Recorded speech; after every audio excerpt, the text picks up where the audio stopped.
In the meantime, we brought in a financial professional to tell us, Bo, if you and I can afford anything in that house. Yeah, maybe the toilet paper holders. Maybe the toilet paper holder. I love it.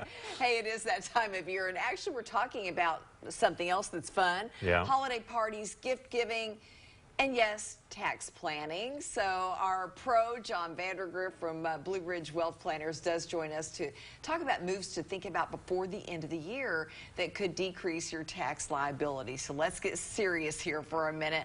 Let's talk about why we need to be talking and thinking about that right now, December 1st. Yeah, most people don't lump that tax planning into the fun holiday gift giving No.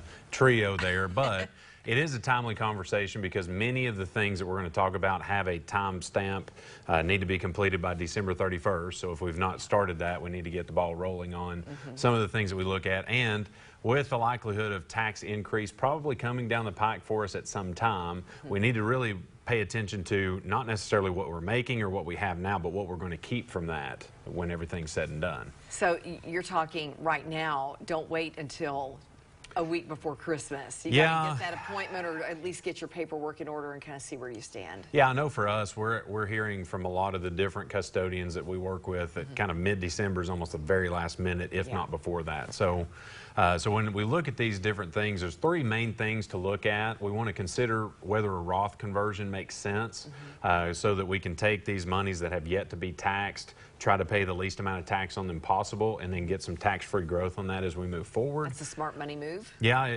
depending on obviously when you have the lowest tax opportunity, you know, and so investigating that is something we talk about on a daily basis in our office, but I think it's important, you know, as we recognize the tax environment, you know, we may have a limited opportunity to make these kind of decisions in the future, so recognizing if we have a good opportunity today is key.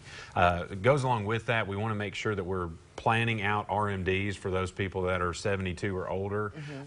If you don't take that out, you get the stiffest penalty that the IRS charges, a 50% penalty on that, and most people didn't have RMDs last year because of COVID. So making sure you take out what you need to do this year is very important so you don't get penalized. But also if you're wanting to try to combine that with some charitable things, because it is the season of giving, and at the end of the year we may have a way to make our income tax picture look a little better, but also do some good in giving to charities. So you don't have to give a ton, I mean, that you cannot afford just to try to get that tax break. Because I think a lot of people are scared, oh, I'd have to give $10,000 to get some kind of break.